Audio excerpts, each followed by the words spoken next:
Normally it's double the size, double the power, etc. But we're hoping it will. So I've got an extension cord over there, and it's 120 volts. Same thing you use at your house. Which one would probably be the worst voltage out there? The 500,000 volts or 120 volts? Just 120 volts. Why? Because it's everywhere. It's everywhere you are. You guys jump back when you turn on the light switch at the house? Probably not, right? You're used to that. You plug your phones in, your computer, your mixers, all that stuff. It's not a big deal, but it's the #1 killer out there, that voltage. Because people get complacent. It's routine. And it's also wired through your whole house where you live, work, and play. Right? Keep that stuff in good working order, and I got some stuff to show you on that. So we've just taken 120 volts. The other one's the neutral, the return path that I'm talking about. This is the transformer right here. Normally it's way bigger and a different size, but that's the smallest one we can put on this trailer and make it usable. And it steps up the voltage to 7,200 volts up at the top. Okay? That one with the orange cover on it is the return path, the neutral. We also use the earth, like I said earlier. Can anybody fly? Levitate? You can fly? Let's see it. I want to see that. Yeah. So if you can, and you're like me, stuck on the earth, everything is tied to it. Okay? You hear me say that a couple of times. A lot of people say, I'm standing on concrete. I'm good. I'm insulated. What's in concrete? Rebar. There's metal rebar, and it's tied to this metal building that you're leaning up against, the staircase, all that stuff. Okay, asphalt has earth under it. Okay, if you were to take a fire hose and point it at the ground, it would drill a hole in it and throw all that molten material out.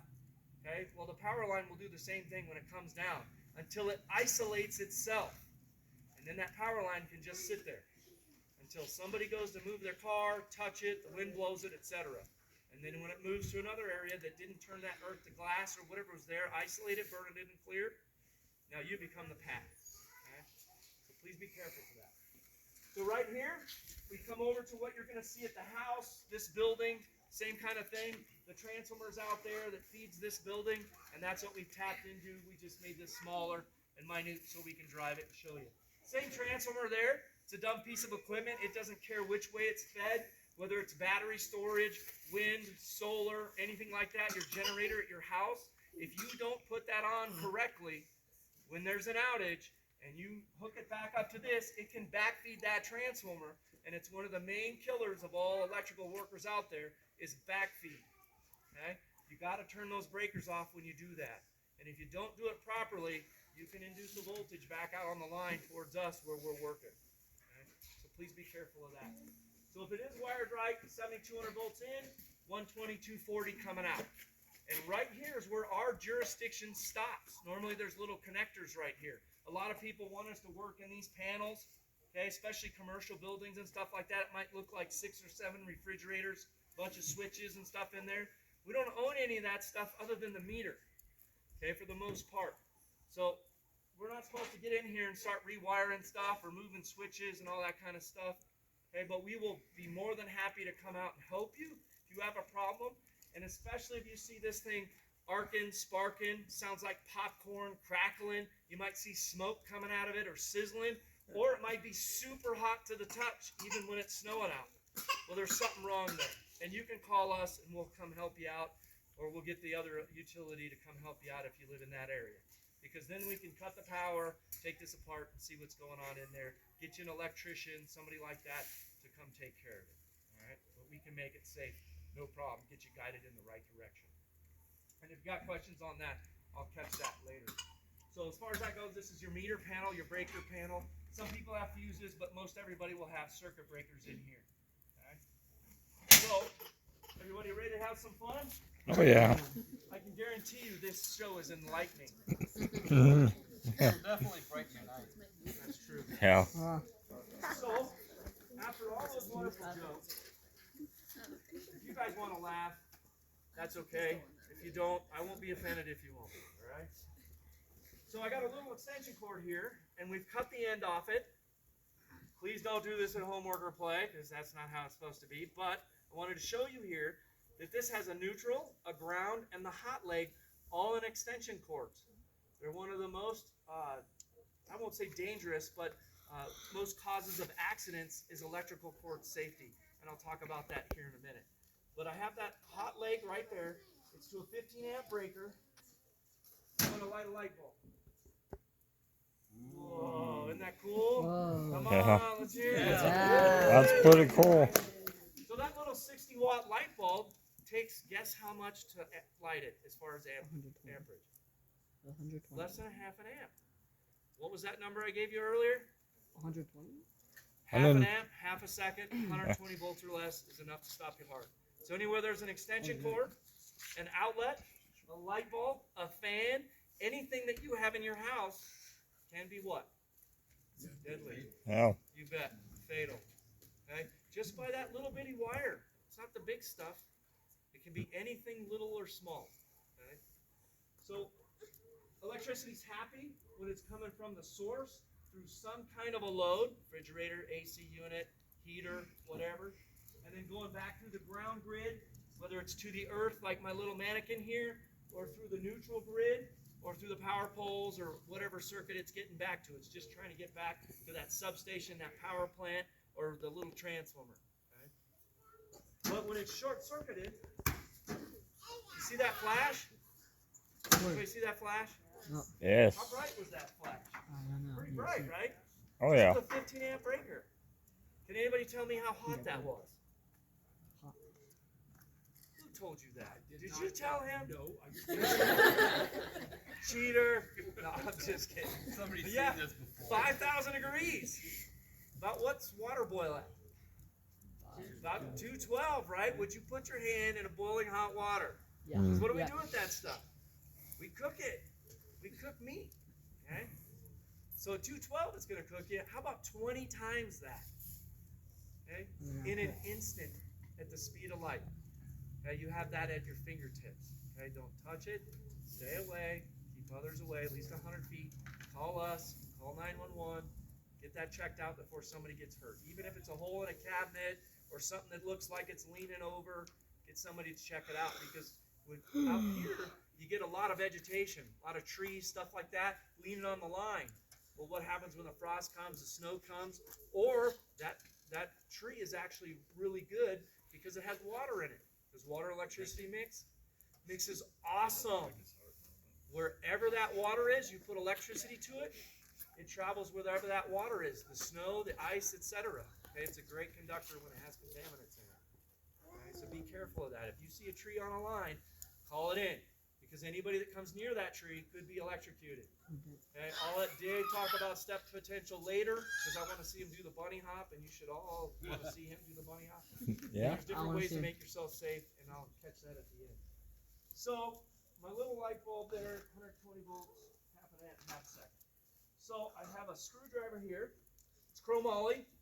It's on a 70 amp breaker, and we just took a wire and squeezed it onto it here, and this thing used to be about this long.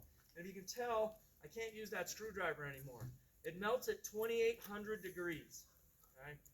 And I'm going to short circuit it here just for you guys to show you what it's like. So if you're like my little buddy here and come in contact with a 140 volt line, okay? See the sparks, the flame? You can hear the current flow actually going through there. There's more than one way to be injured by electricity when it's damaged or altered. Okay, the current going through you, the actual fire temperature, or the actual molten metal lava that's coming out of there. Okay, sparking and arcing. So now you have a breaker that trips, or your power goes out. When does it normally go out? The most inopportune time, right? Storm, rain, windy, nighttime, or you have your 72 crock pots of Christmas going. Right? Especially when you are Especially- cooking dinner. Yep, and that one deal. So now what do?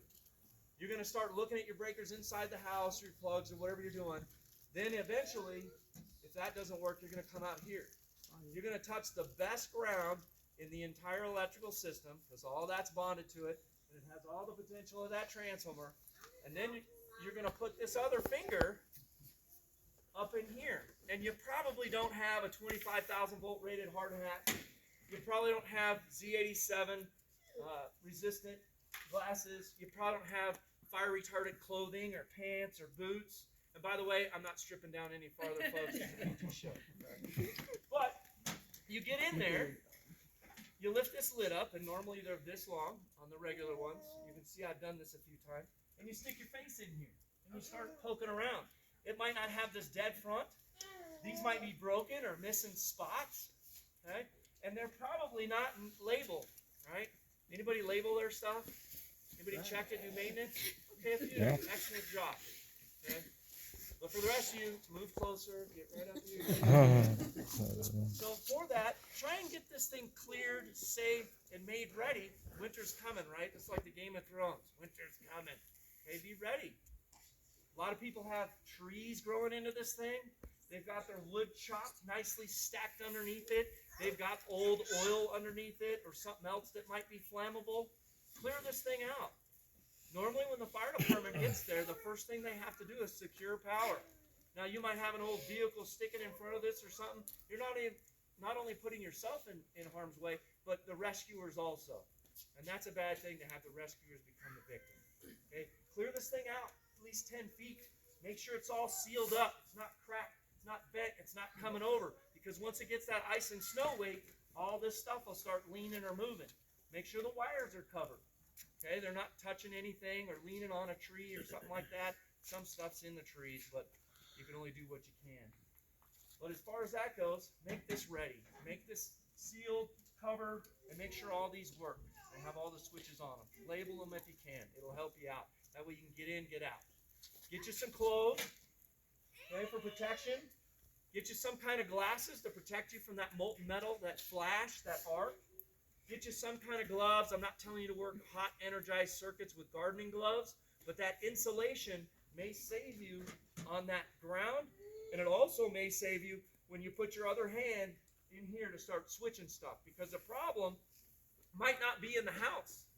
It might not be that power strip with your entertainment center where I know you're singing karaoke with those 72 outlets and the crock pots and stuff. Okay? It might be in here. Okay? And now you go out here to do that, and you trip something, and the flash comes out in your face, or something gets together. Okay? Or you trip and fall into it, all those other hazards. So try and make that safe before anything bad happens. Okay? Same with your outlets in your house, all those kind of things. Check those. I challenge everybody to do that. Because one of the most injurious things out there is the extension cord. And I'm going to let Vanna take over from here. She's got a great story for you. Thank you. Oh, I'm sorry. That's all right.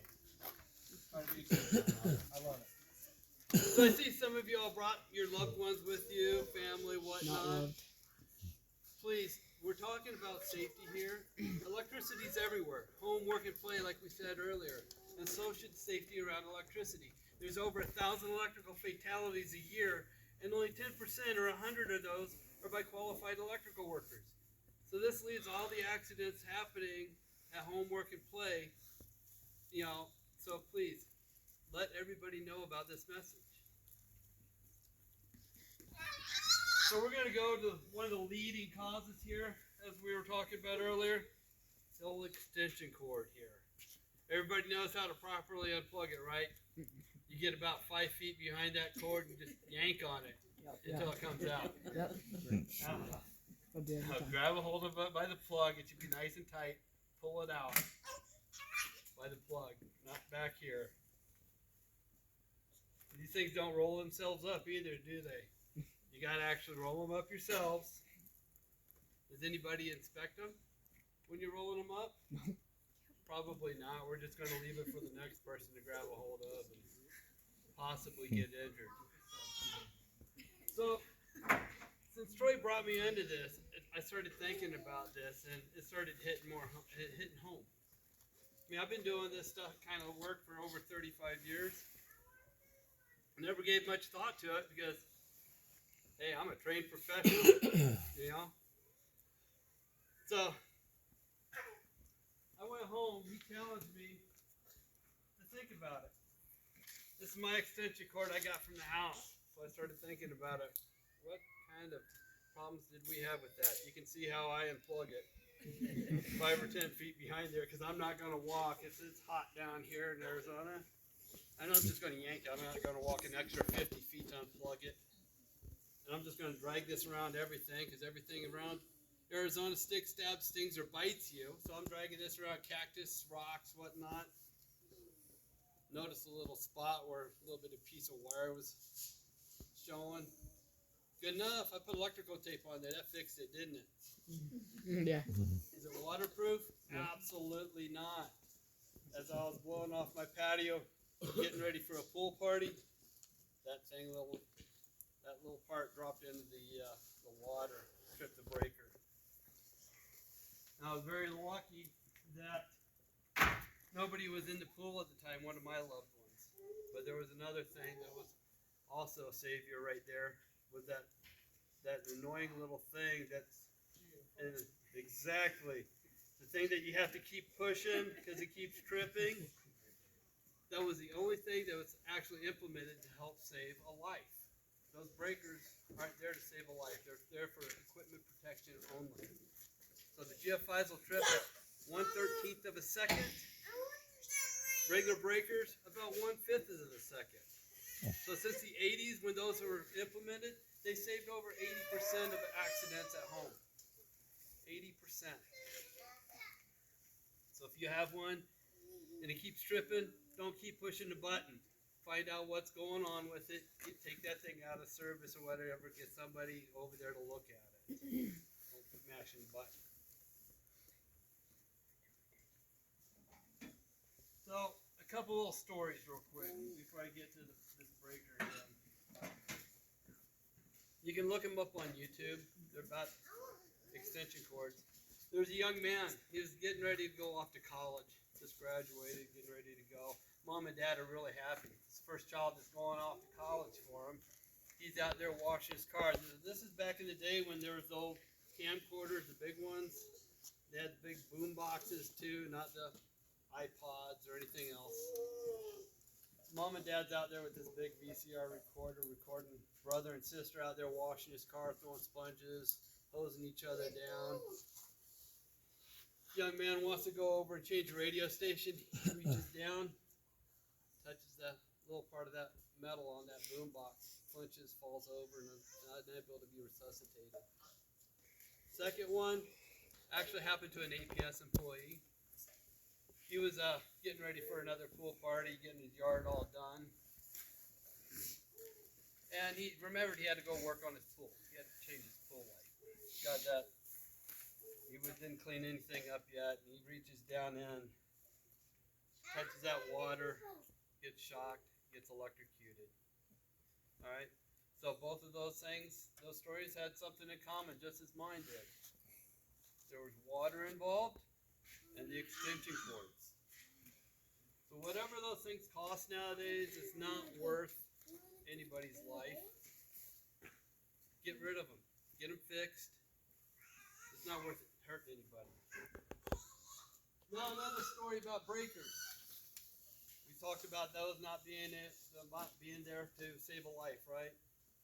So this was one of our trouble calls that we had. We had a homeowner that was an equestrian lover. He went down, he just bought a new house, had a new barn, corral built. Yeah, hired an electrician to go out there, wire up his lights so he can go out there and check on his animals at night. The electrician finishes wiring up the panel, leaves, off he goes. The homeowner goes down there, puts his horse in the corral down in the barn. He starts acting all funny, kicking his legs, rearing up. The homeowner just thinks something's wrong with him, so he calls his vet, get his vet over there, take a look at his horse. Now, by the time the vet got there, the horse was laid over, unresponsive. Veterinarian reaches down, touches the horse, and he's extremely hot. He gets up, touches the corral there, gets a little shock. Calls us up so we can go out there and take a look at it. The electrician had actually reversed a hot leg and a neutral, so they actually energized the entire barn and that corral. So 120 volts, that's all it took. Going through that barn, into that corral, and it killed that horse. So those are only there for equipment protection. Now the other story I got for you was there was a horse walked into a bar. Bartender goes, "Hey buddy, why the long face?" Nicely done. All right. Thanks, Troy. You bet. So the main part there is anything can happen with electricity, especially when it's damaged, altered, or not in the right spot. Always be ready for something to happen when you're there. Don't take it for granted, especially there. So if you do come out here, get you some eyeglasses, some cover, find that breaker, and if anybody sees this one, it just barely moves. It looks like it's on, but it's actually tripped. This one is off, that's on. This side of the panel goes on this way, this side of the panel goes on that way.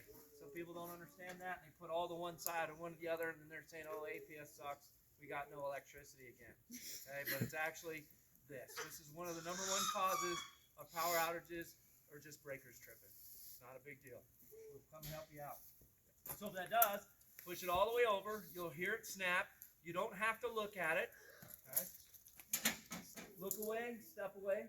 Step away, look away, however you want to say that. You'll actually hear it and hear that actually come back on. You don't have to see it or stick your face in it. Or everybody go, yay, the game's back on, or whatever, and then you can go figure it out there. If you keep mashing that button and you keep resetting it, if it does it, don't do that, because that actually glows the wire red hot inside the houses. A lot of people get done cooking because, yay, they tripped it 17 times. And they got it back on. They got the 72 crock pots done. Christmas dinner's great. They go to sleep and the house burns down with them inside overnight. Okay? If you have a problem like that, stop doing that. Go remove all the load that you can and see if you can reset it and then slowly put the load back on or diversify that load. Okay? Also, with that plug, don't cut this third leg off. It needs that. That GFI is looking for the ampacity coming out and going back. The regular breakers usually trip in 1/6 of a second. A GFI trips in 1/13 second to lower that time across your heart if you were to get into it. Okay? But that needs that third leg so that when it even on a 70 amp breaker, if it at 5 amps goes out, it needs 5 amps coming back in. Otherwise, that GFI trips. That's why it's so annoying to a lot of people. Okay? But it's there for your safety, like Jeff said. Okay? Also, if the connections are loose, they'll actually get hot and they'll glow. They'll arc and spark. So these need to be tight connections. If you got a loose one in there, it's going to get hot and it's going to start arcing and sparking inside the wall. Could possibly be a fire hazard there. Okay, get a licensed, bonded, insured electrician out there to figure it out, fix it, etc. Okay? Some quick tips there. So now we'll move it on up to where the dragon lives. And like I said before, I would never do any of this on a real power line. This is just something we can show you to make it a little live and real. But I'm going to put this ground into 7,200 volts up there.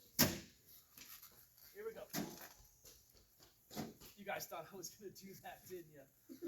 No, actually I will do that, but I wanted to show you there real quick that at a 7,200 volt line, I got that within about 1 inch. It didn't jump out. I get that all the time on calls, where they say, oh, it jumped out at my forklift, it jumped out at my ladder, etc. You can sell that crazy story to somebody else because it just doesn't jump out at this voltage. Now, you actually have to touch it. Okay? So if you do touch it, please get medical assistance. This is going to be bad. That wasn't a bad. Anybody want to see that again? Mm-hmm. Yeah. I can't hear you. Yeah. We're all just pyros. Yeah, that's about a 3-foot arc. I did that twice. And the one main thing I want to talk to you about there, did the lights go out? Because I'm pretty sure I just short-circuited 7,200 volts that powers this building. Thankfully, it didn't go out. But I want to show you right there, there's fuses here, there's fuses and breakers there, there's fuses and breakers over there, and there's fuses out there on the pole for the transformer and all the way back to the power plant. The lights didn't even blink at 7,200 volts when it was short-circuited. Right? If you think you're safe and fast and you think you're going to be all right just touching that wire or moving that piece of equipment that's up against a wire or the tree, etc., you could be engaged in that. and no breakers are going to go off. Okay? Our breakers are normally 300, 600, even in the city 900 amps on the power lines. Okay? What you saw right there as far as ampacity is 9/10 of an amp. It's less than 1 amp. So imagine that fire, that flame, that arc, 900 times greater. It'd be bigger than this trailer. And if I did that in the real world, I'd probably be burned up, going to the county burn unit if I survived. I'd definitely lose my job, but definitely don't do that, okay? That's bad stuff.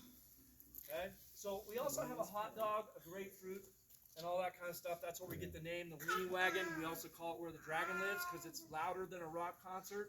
It's brighter and hotter than the face of the sun. We can get to about 30,000 degrees with a down power line, especially if it's closer to the sub. But I can only get about 10,000 degrees on this trailer right there. Anybody want to test that? Nobody? No. You're the one that can fly, right? All right, you're out. I don't know. Maybe we have somebody that's stuck a 9-volt battery that's on. Yeah, I definitely don't want to. So, thank you, Jeff, for moving that. So now we're up on the 7,200 volt line, and we're going to simulate somebody walking into a power line or touching it.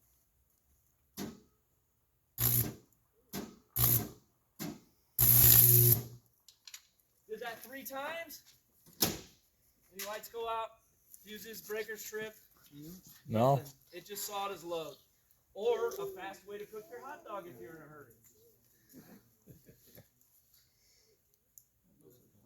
So we use a hot dog because it's made of kind of like us, a little bit of meat, a little bit of fat. Obviously, some people have more than others, but electricity doesn't care. It takes all paths at all times. Okay. Thank you, Jeff. Anybody hungry? I got a partially cooked hot dog. Me. No. Totally cooked. Oh, it is totally cooked. How about that? So, when I open this thing up, anybody want to touch this thing? See how hot it is? Yeah. Go ahead. Actually? Yeah.